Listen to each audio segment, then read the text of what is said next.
Have you ever wondered why so many people seem perfectly fine in their 70s, still active, still sharp, still smiling, only to quietly fade before they reach 82?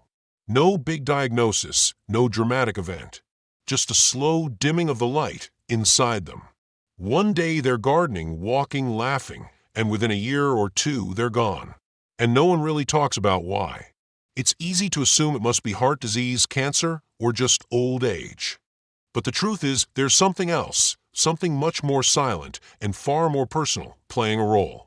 It's not about your cholesterol. It's not about your diet or how many steps you take. It's something far deeper that almost no one dares to talk about. It's the quiet, almost invisible loss of physical pleasure. Now, don't mistake this for a conversation about sex in the traditional sense. This is about connection to your own body, to your senses, to that spark of life that reminds you you're still here, still whole, still worthy of feeling good. What happens to so many people as they age is not just physical decline. It's a kind of emotional withdrawal from the body itself, especially from touch, from sensation, from intimacy. And that disconnection over time starts to steal more than joy. It steals vitality. This may sound unusual, even uncomfortable, but stay with me, because by the end of this story, you may see aging, health, and your own body in a completely new way. You'll understand why reclaiming physical pleasure, whether shared or solo, isn't just a nice idea. It could be one of the most important things you do for your health, your memory, your mood, and your years ahead. Before we begin, please type 1 in the comments if you're here for this conversation. And type 0 if you feel we could improve. Your thoughts help us shape better elderly advice for you.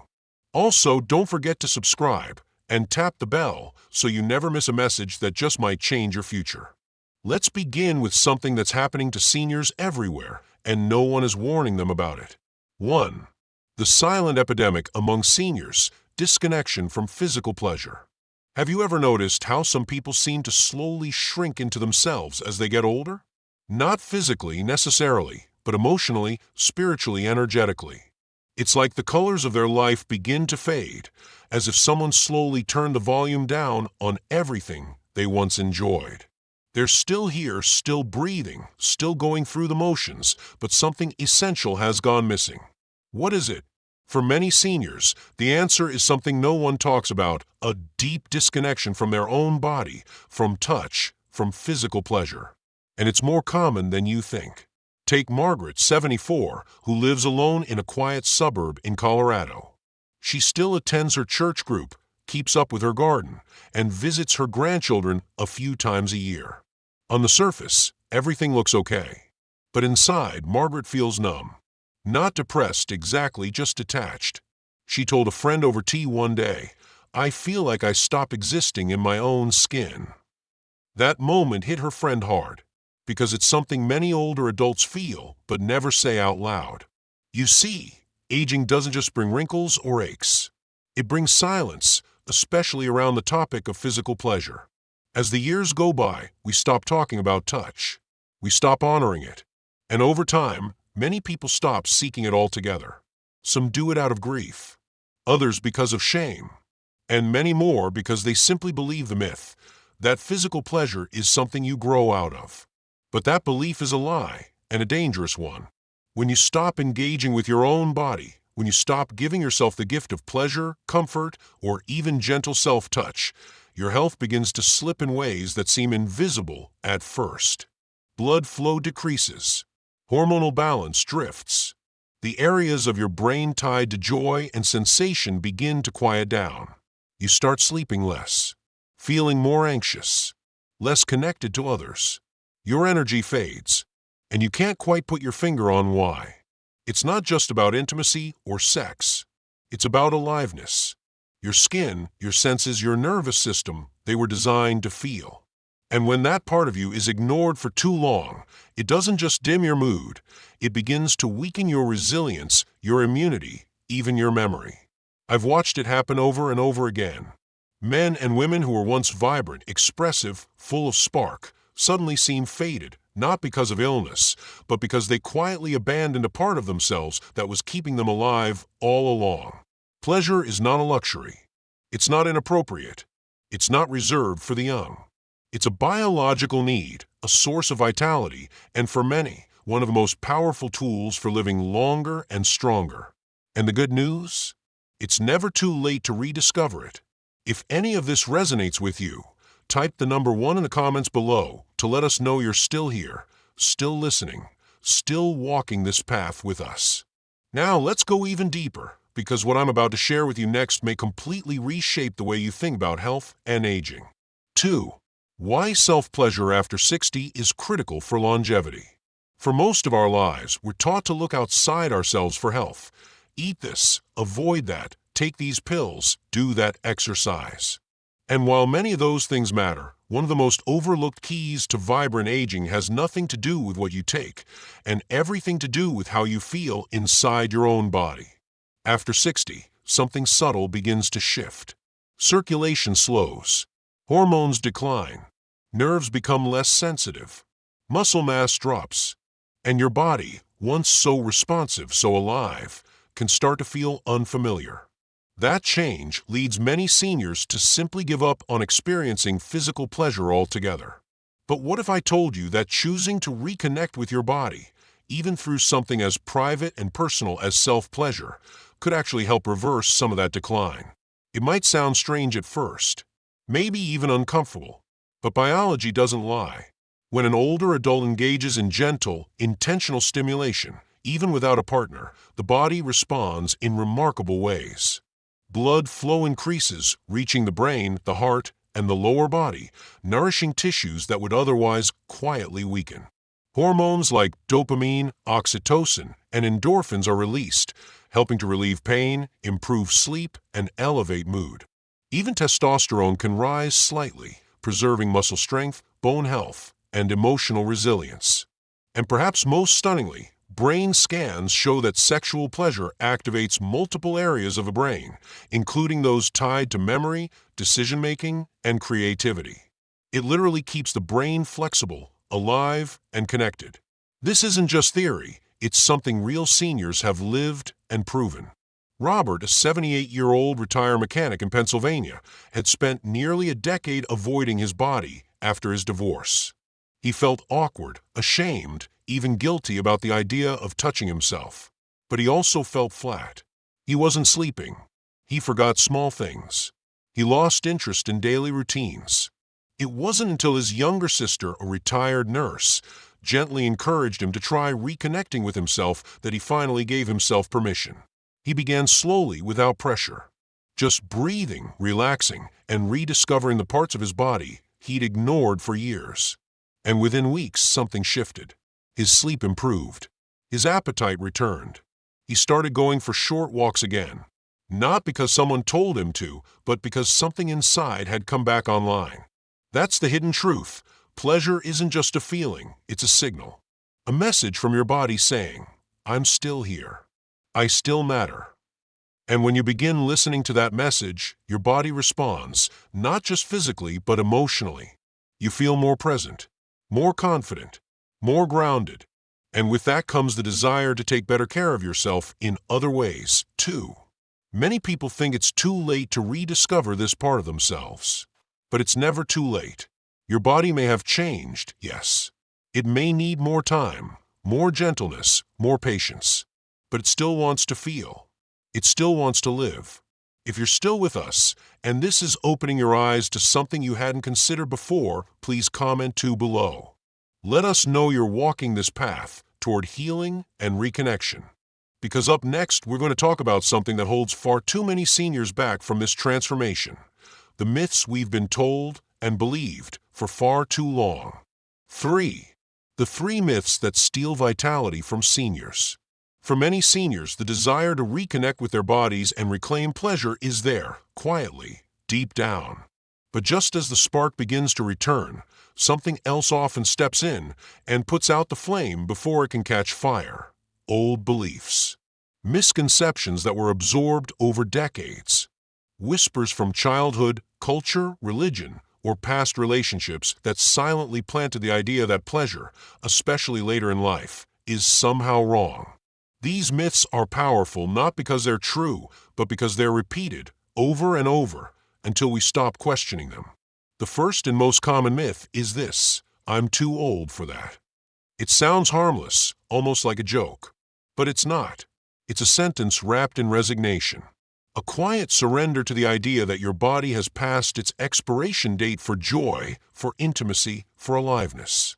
But here's the truth: your age does not erase your need for touch. It doesn't remove your body's ability to feel warmth, closeness, and connection. It simply changes the way those needs are expressed. Giving up on pleasure because of age is like closing the curtains in a room full of sunlight. The light is still there. You've just stopped letting it in. The second damaging myth is this: pleasure by myself is shameful. Many older adults were raised in environments where the topic of self-pleasure was either ignored completely or laced with guilt and moral warnings. For decades, it was framed as selfish, inappropriate, or even sinful. Those messages don't disappear just because we grow older. They sink in and settle quietly in the background of our choices. But let me say this clearly: caring for your own body, responding to its needs, and exploring what makes you feel good is not selfish. It's not shameful. It's human. It's healing. And most importantly, it's your right. This isn't about replacing anyone. It's about remembering that you still belong to yourself. The third myth is perhaps the most dangerous of all: sexual health isn't real health. That pleasure, intimacy, and desire are somehow separate from your heart health, your memory, your strength. Nothing could be further from the truth. Sexual health is deeply intertwined with your entire being.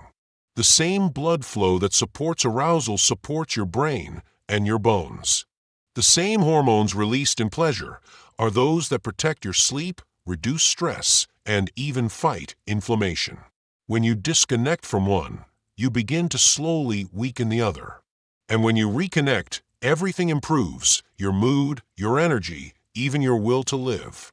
These myths are heavy. They've been carried for so long by so many that they start to feel like truth. But they're not. They're only stories you've been told, not stories you have to keep living. Once you see them clearly for what they are, you can begin to write a new one. One where your age is not a reason to shut down, but reason to open back up. To treat yourself with compassion, curiosity, and even delight. Because this journey of reconnection isn't just about overcoming old beliefs. It's about having a clear, gentle path forward. And that's exactly what we're going to talk about next. 4. The restoration method: reclaiming your vitality, step by step. Once older adults begin to understand the importance of reconnecting with their bodies, many ask the same quiet question: how do I start? After years, sometimes decades, of silence or distance from their physical selves, the idea of returning to that space can feel overwhelming, even intimidating. That's why it's not enough to simply know that pleasure is important. You need a path. A gentle, respectful way forward that honors your age, your experiences, and the changes your body has gone through. You need something simple, calming, and safe. This is where the restoration method comes in. It begins with preparation. Not physical touch, not yet. Just the space around you. Creating an environment where your nervous system feels safe. That means quiet. Privacy. A room that's warm, a light that's soft, and a chair or bed that feels supportive. This is more important than most people realize. When your body senses safety, it begins to release the tension that's been held for years. Your muscles soften. Your breath deepens. Your heart slows. All of that is essential before anything else. Next comes relaxation. Not the kind you force, but the kind you welcome. Close your eyes. Breathe deeply through your nose and slowly out through your mouth. Let your arms go heavy.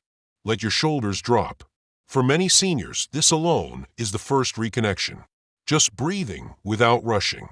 Just existing without judgment.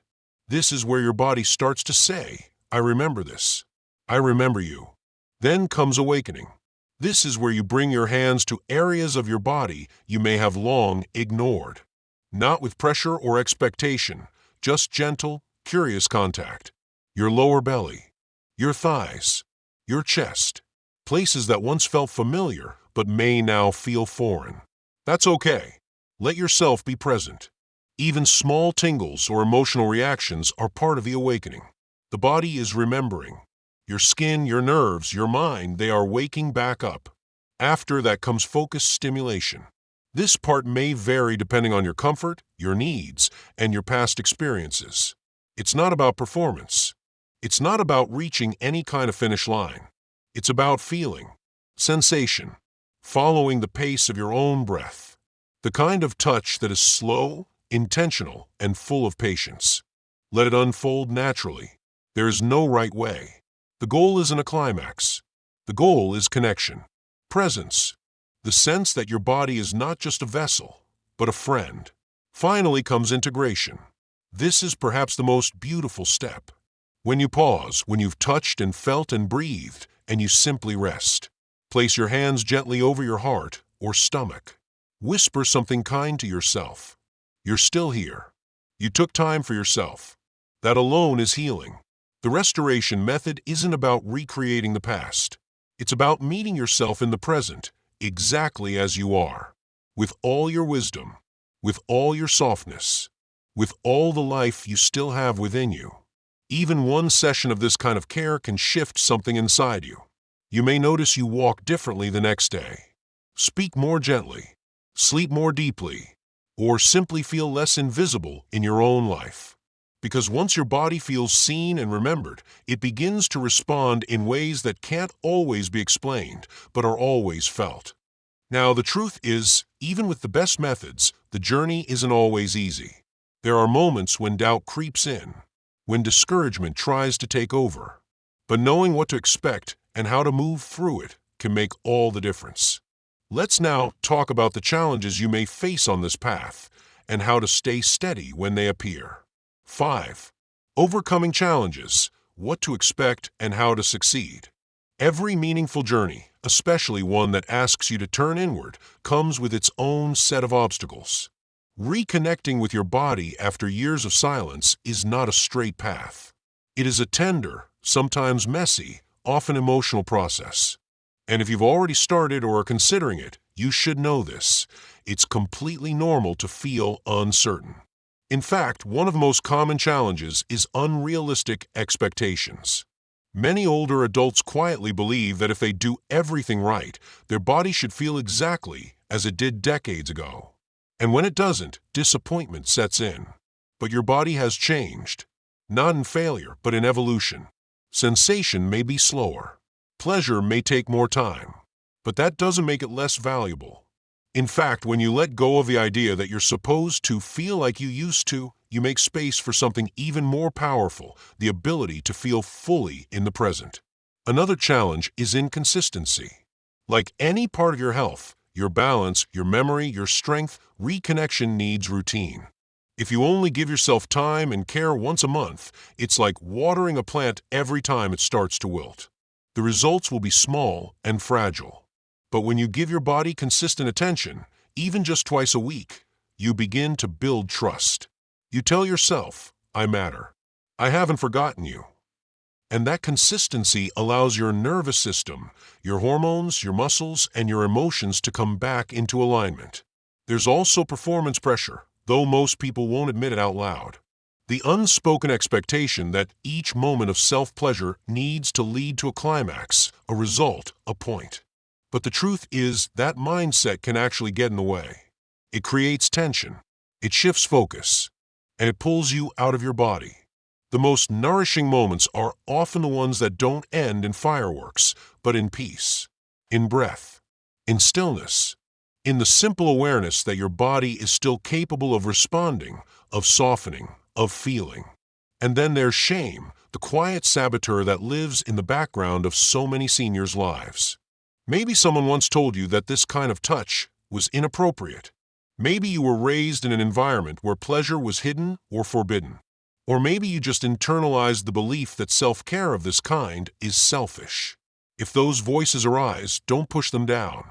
Listen, and then gently offer a new truth. Tell yourself, this is not shameful. This is me caring for me. This is healing. You're not breaking any rules by touching your own skin. You are remembering that it belongs to you. The key to overcoming all of these challenges is not perfection. It's compassion. Being gentle with yourself when the doubt comes.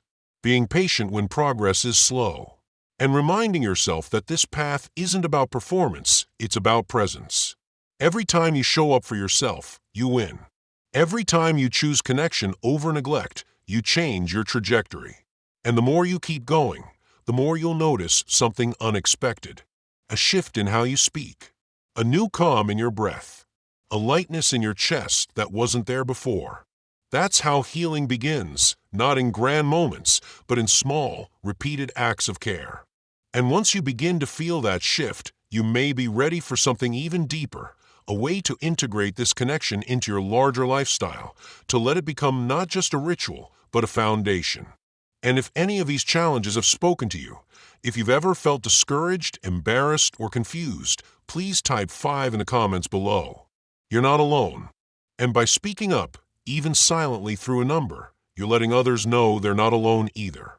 The most important thing to remember is this: you don't have to be perfect. You just have to be present. Show up for yourself again and again. Be patient. Be curious. And above all, be kind. Because as you continue on this path, something begins to shift. The way you walk, the way you speak, the way you feel when you look in the mirror. This connection, this quiet act of returning to yourself, starts to transform everything around you. And as we move into the final part of this journey, I want to offer you something that I hope will stay with you long after this video ends. A reminder that you still have so much life left inside you. Stay with me now, because this next part may be the most important one yet. Conclusion: reclaim your right to thrive. As we come to the end of this journey, I want to leave you with a truth that too many seniors never get the chance to hear. Your body still belongs to you. Your health still belongs to you. Your right to feel alive, through pleasure, through presence, through connection, has no expiration date. It's easy to forget this in a world that rarely speaks to people over 60 with tenderness or truth. A world that talks about pills and diets, but rarely about joy. That tells us to age quietly, to dim our voices, and to close the door on the parts of ourselves that once made us feel fully human. But you do not have to fade away. You do not have to surrender your connection to yourself. Whether you are 60, 70, 80, or beyond, there is still life left in you. Not just in your heart or your mind, but in your body, in your skin, in your senses. I have seen men and women in their late 70s, even early 80s, reclaim parts of themselves they thought were long gone. And when they did, something magical happened, not just physically, but emotionally. They smiled more. They moved more. They connected more with themselves, with others, with the world around them. You deserve that too. It starts with one small decision: to believe that you are still worthy, that your body is still capable of feeling good, that you don't have to ask anyone's permission to be whole again. You don't have to rush. You don't have to do it perfectly. You just have to begin. Start small. Be gentle.